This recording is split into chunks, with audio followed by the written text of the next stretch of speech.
Greetings and welcome to Etzheim's weekly podcast, recorded live in Richardson, Texas. We invite you now to join us for one of our synagogue's Shabbat messages. Chag Sameach. There we go.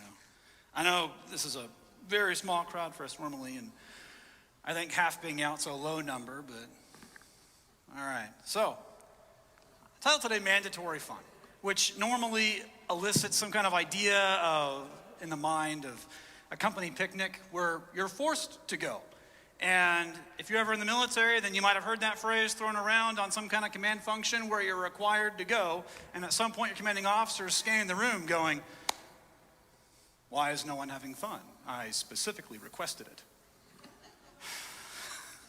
Sorry, sir. It's also a Weird Al album, and it's a podcast, Mandatory Fun.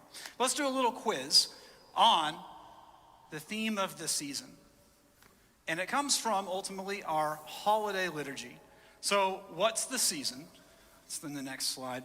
Zaman Chirtenu, time of our freedom. What's the holiday? Passover, Pesach, right? The time of our freedom, the season of our liberation.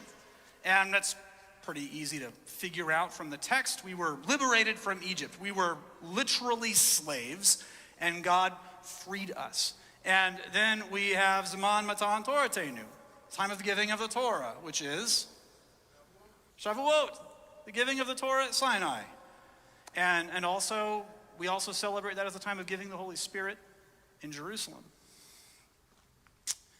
And then we come to Sukkot, Zaman Simchatenu, the time of our joy, the time of our gladness. Thank you. Where's that in the text? It's really obvious when you look at Pesach and you look at Shavuot, because those are very kind of clear cut. But why do we call this the season or the time of our joy? What about it is joyous? Exactly. And it is a command in the Torah to rejoice at this time. In Vayikra Leviticus 23, beginning in verse 39, on the 15th day of the 7th month, that's this month, when you gather in the produce of the land, you shall celebrate a festival to the Lord for a 7-day period. The first day shall be a rest day, Shabbat, so to speak, and the 8th day shall be a rest day. You shall take for yourselves on the first day the fruit of the hadar tree, the date palm fronds, a branch of a braided tree, and willows of the brook, so the arba minim, the 4 species. And you shall rejoice before the Lord your God for a 7-day period. So we have, Yishai, go ahead. So we have it's the waving of the lulav that we did earlier, right? The fruit of the hadar tree. We have the citron and the date palm and the branch of a braided tree. And not just any willow, but willows of the brook, or a water willow. You can grab those, hold them up. And you shall celebrate it as a festival to the Lord for 7 days in the year. It's an eternal statute throughout your generations that you celebrate it in the 7th month. So where is the joy come from? Why are we happy? In Reform Judaism, they will say, well, we're happy because it's a harvest festival, because you just gathered in all your grain, you had all of your increase. That investment you made with that seed you planted back in planting season, you harvest it, so of course you're happy. You have tons of food. But that's not what it says. Take a look specifically at verse 40. Take the fruit of the hadar tree, the date palm fronds, the branch of the braided tree. So take the arba minim and rejoice before the Lord. So before you walked up here on a scale of 1 to 10, like 1 being you're pretty depressed, and 10 being you're bursting at the seams happy, what would you said you were? 8, right? And just any given time in the year, random time of the year, if I called you at 1 in the afternoon, doesn't matter the day, what would you say you are? Probably a negative 4 was not in the scale. All right, an 8. When you picked those up, did you change from an 8? You didn't get like a magic dopamine hit or something, did you? No, not really. Okay. Shake him or something. That didn't just make you happy. All right. Maybe we're not doing it right. So we have this command to take these 4 species and to wave them, and the command is to rejoice. And that seems weird. And we're kind of allowed to say that. We're allowed to look at something in the Torah and say, I don't get it. And that's kind of the first step in getting something, is to go, what's happening here? Thank you. Why are we told to take these 4 species and to wave them? And we're commanded, it's mandatory fun. You shall rejoice when you do this. Why? Because this isn't about gathering produce. It's not about that return on investment you get in the fall season. And we are supposed to rejoice. Rejoicing is commanded throughout Scripture, and even in the Brit Hadashah, we're told to rejoice. And we have this kind of standing instruction from Rav Shul in Philippians 4, rejoice in the Lord always. And again, I say rejoice. And following through in the text, Rav Shul continues, be careful for nothing, but in everything by prayer and supplication with thanksgiving, let your requests be made known unto God. And the peace of God that passes all understanding shall keep your hearts and minds in Messiah Yeshua. We're told not just to rejoice, but control your thoughts. Watch your thoughts. Don't dwell on negative things. That is bad for you. So how's that going? Are we, as a people, if someone kind of just audited a random week of your conversation and your internal monologue, are our thoughts positive or negative? And I promise you, I could track that directly based on your social media use. Guaranteed, 100% of the time. We are commanded to have positive thoughts and to rejoice. But getting back to specifically in this season, because it's this season that's commanded in the Torah. Why the 4 species? Why are we commanded to rejoice? And also, do we see these elements of the Arba Minim, the 4 species, somewhere else? Why the 4 species? Well, we have the citron. Did you take it or did you pack it? Okay, you packed it. We have the citron, and we have this interesting thing of fruit, right? Fruit from the hadar tree, and that word is translated in different ways, like splendorous. So we have this fruit, and then we have leaves, or what would be a leaf, and then we have a branch, and then we have from the willow tree, but not any willow, a willow of the brook, or a water willow. So these aren't random. We go from fruit to leaf to branch to water. It's an interesting pattern that we're going through, in that we go from the fruit we pick back to a source. Now, you might have heard a lot of different explanations for the 4 species, and you can have multiple interpretations of something, and they don't necessarily conflict or contradict. And often the best things in life have multiple meanings. So if you've heard them explained in other ways, that is fantastic. That's just not how we have that prism turned today. But why are we commanded to rejoice, specifically with the 4 species, because it's tied directly to that? But where else do we see this?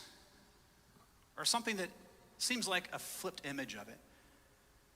You pick this fruit and you come before God, before his face, literally, and rejoice. Where else do we see some of those elements? Well, back in the garden, in Genesis 3, beginning in verse 6. And the woman saw that the tree was good for food, and that it was a delight to the eyes, and the tree was desirable to make one wise. So she took its fruit, and she ate, and she gave also to her husband with her, and he ate. And then fast forward to verse 16. God speaking to the woman, he said, I shall surely increase your sorrow and in your pregnancy. In pain you shall bear children. And to your husband will be your desire, and he will rule over you. And to the man he said, because you listened to your wife, and you ate from the tree which I commanded you, saying you shall not eat it. Cursed be the ground for your sake. With toil shall you eat of it all the days of your life. So in Sukkot, we're commanded, pick this fruit, And then we have these other species, leaf, branch, and then a water willow. And you rejoice before God, before his face. Whereas in the garden, they picked a fruit they were not commanded to pick. And they hid from God's face and received specifically sorrow, the opposite of joy. Why the four species? It is a direct sort of undoing. God is showing this is a harm that happened with the very first people, with Adam and Chava, with Adam and Eve. And we are, in a way, rejoicing before him, undoing that thing that was done in the garden, albeit in metaphor. And that sorrow, the sorrow in their fruit, so we rejoice in this fruit. That sorrow was specifically in their fruit, because Eve was told, you are going to have sorrow in childbearing. I will greatly increase your pain. And to Adam, he said, you are going to have sorrow from the ground.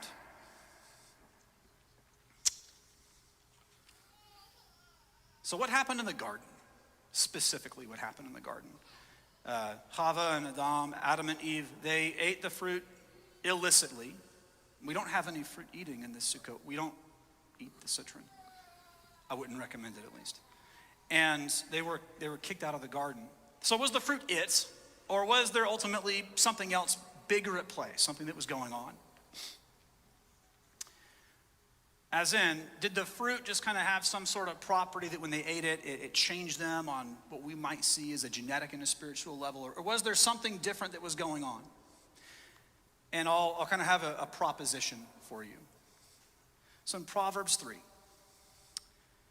trust in the Lord with all your heart and do not lean on your own understanding. In all your ways acknowledge him, and he will make your paths straight. So was the eating of the fruit in the garden,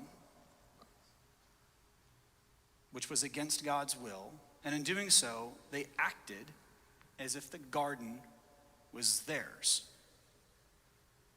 They completely disregarded that God ultimately owned the garden. They did not, in their ways, acknowledge him. For example, if I lend you my car and I say, whatever you do, don't do donuts in the parking lot. And you take my car and immediately start doing donuts in the parking lot. You're acting like the car belongs to you, that it's not really mine. You're negating my ownership of it by showing absolute and complete disrespect to the boundaries I placed over the car.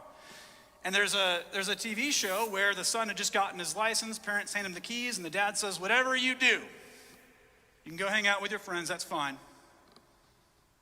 It's an old car. Don't go out of town. In-town only trip. Thanks, son. The man goes back inside, sits down, opens the paper. It's an older show. And his wife says, oh, where are the kids going? The dad says, out of town. His wife says, how do you know? Told them not to. We have this thing that when we're told, don't do that thing, that rebellious side of it immediately wants to do that thing. And I see it in a lot of people. We bow at this point in the service. No, well, I want to bow at this point in the service. Okay. They acted like the garden was theirs. The second they decided, I'm going to eat from whatever fruit I want to eat from, even though they had this enormous garden at their disposal, and it was one tree. One tree. They did not acknowledge God. I remember my dad telling me a joke about some scientists came to God and they said, God, with our science, we've determined we don't need you. We are able to, from any matter, we can create anything we want. We can rearrange atoms and put them in whatever order we want, create whatever molecules we want. We can even create life in a test tube. So they challenged God and they said, we think we can create better than you. And God laughed and said, okay, by all means proceed. And the scientist reaches down to get some dirt because that's all they need to start. And God says, whoa. Get your own dirt. When we fail to acknowledge God, we come to some really bad understandings. When we don't acknowledge the source of whatever it is, whatever that thing is, we run into a lot of trouble. Take our food, for example. How many people in here have picked an apple from a tree? Ever, like in your entire life. 50 years ago, every hand would have gone up. I love seeing people talk about, I literally had someone ask, are these the front legs or the back legs of a chicken? And I'll see people complain about, oh, we need to get rid of farmers. You have all the food you need in the store.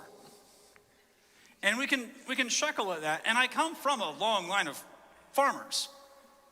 So I look at that and I laugh because that food literally goes to the grocery store. And when people get so disconnected from their food source, they don't realize what goes into our food supply. We fail to realize that the grocery store is sourced from farmers and, cattlemen and different things. When we don't acknowledge God, when we look around at the things we have, we're completely disregarding the source. And we're just like the person saying, why do we need ranchers? There's plenty of meat to buy at the grocery store. Not realizing that's where the meat comes from.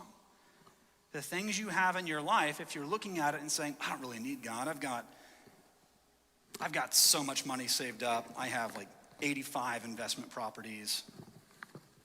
You're not realizing the source of everything is God. There's nothing you can look at and say the source of that thing is something other than God. So, source.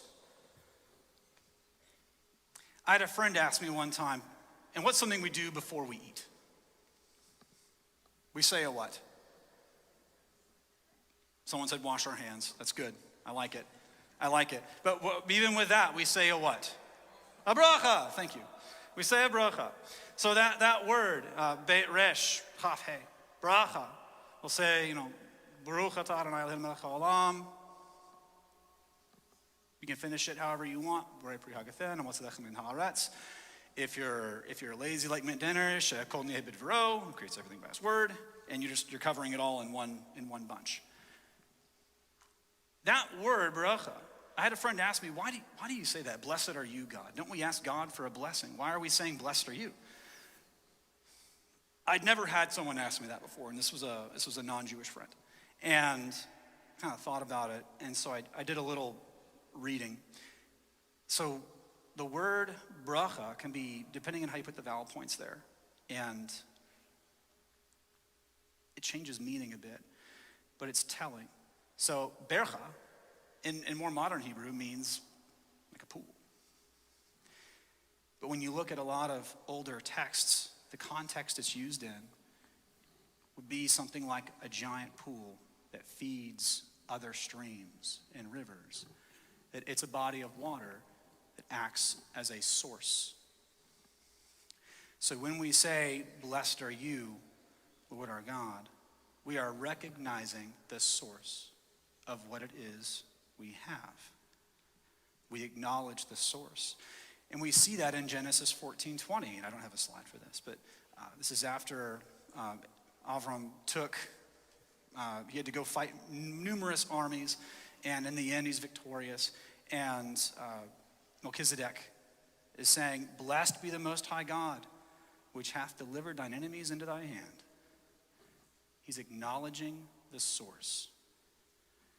At Sukkot, when we take the waving of the lulav, we are acknowledging the source of what it is we have.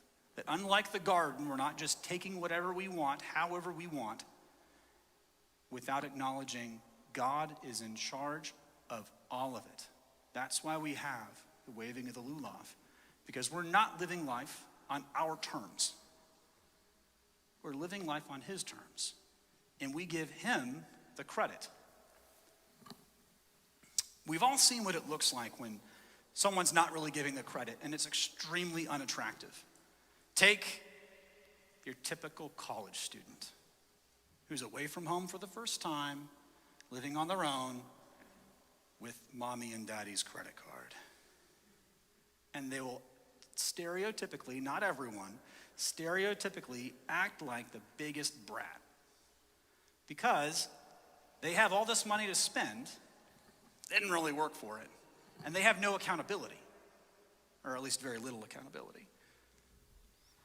And they want to play grown-up. So they're spending all this money and trying to make all these decisions, but they're not often really acknowledging that this entire little adult experience they're getting is being financed by dad and or mom's hard work, that they didn't really work for it. And it looks very unattractive. And at some point, any of us have experienced this to some degree, or probably, although we don't want to admit it, we've been the bratty college kid. In some way, shape, or form, we've done it. I've watched it happen where someone goes to great lengths to help someone out, and then down the road, not too long down the road, all of a sudden there's a, well, what have you done for me lately? Always acknowledge your source, both with God and with each other. Always default to honoring someone. We see in Mishlei, Proverbs 3, "My son, do not forget my teaching, but have your heart comply with my commandments. For length of days and years of life and peace they will add to you, and do not let kindness and truth leave you. Bind them around your neck, write them on the tablet of your heart. So you will find favor and good reputation in the sight of God and man. Trust in the Lord with all your heart and do not lean on your own understanding. In all your ways acknowledge him, and he will make your paths straight. Do not be wise in your own eyes. Fear the Lord and turn from evil. It will be healing to your body and refreshment to your bones. Honor the Lord from your wealth and from the first of all your produce. Then your barns will be filled with plenty, and your vats will overflow with new wine." Smartest person in the world wrote that. When we acknowledge God as our source, the source of everything, only then do our lives properly align. When we act like we did all of this on our own, it throws everything out of whack, and it leads to sorrow. It leads to depression. It leads to us hiding from God, because deep down, every single one of us knows, ultimately, you didn't actually do that. You can plant a seed, any number of things can go wrong. It might rain not at all, or too much, or at the wrong times. You might have some kind of disease, some kind of pestilence, things that you cannot control for, and you will never be able to control for everything. When we acknowledge God and his dominion in what we do, then everything properly aligns. And we are commanded to do this with joy, because when we comply with God, that aligns our spirit and our soul to our Maker. That we do not simply harvest and rejoice in the work of our own hands, and God cautions us against that. We harvest and we acknowledge the source. The sages teach on this too. They say in Talmud, Tractate Berachot, one should not rise to pray amidst a state of sorrow, nor amidst slothfulness, nor amidst laughter, think like cackling and being a joker, nor amidst chatter, nor amidst lightheadedness, nor amidst idle words, but rather amidst simcha shel mitzvah, joy associated with a mitzvah. We should rise to pray, joyously serving God and being obedient children. And this isn't just in Talmud. Charles Spurgeon wrote an entire sermon titled "Serving the Lord with Gladness," where he says it's not enough to just serve God and mechanically do what you're supposed to do. We have to serve him with joy. And he equates not serving God joyously to hypocrisy and idolatry. It's even listed with the curses in Deuteronomy 28. Towards the end, when God says, all these curses shall come upon thee and pursue thee and overtake thee. Why? because you did not serve God with joyfulness and with gladness of heart. And that's Deuteronomy 28, verses 45 and 47. We cannot be good servants of Yeshua without joy. It is impossible. Acknowledging God as our source leads to joy. And Yeshua discusses this as well. In John 15, beginning in verse 10, if you keep my commandments, you will remain in my love, just as I have kept my Father's commandments and remain in his love. These things I have spoken to you, so that my joy may be in you, and that your joy may be full. There are so many things we can pursue in this life. In each one of us, God has placed an overwhelming amount of potential. And we all have the same 168 hours in a week. Within each and every person in this room, there is more potential than probably anyone realizes. What we are never free to do is act like we got to where we are on our own. And we see that perfectly in Messiah Yeshua, who was made in the likeness of God, and he had every reason, perhaps, to be prideful, to be puffed up. But his response was humility and submission to the will of the Father. And not a single one of us can hold a candle to him. We're supposed to spend a lifetime trying. But we all know we don't. Yeshua lived a perfect life, and he did, we'll say, cooler things than most of us could ever dream of. And he was obedient even to a torturous death on the cross. He acknowledged his Father in heaven as his source. He did not ever try to act like he was living on his own terms for his own reasons, because he was perfectly submitted.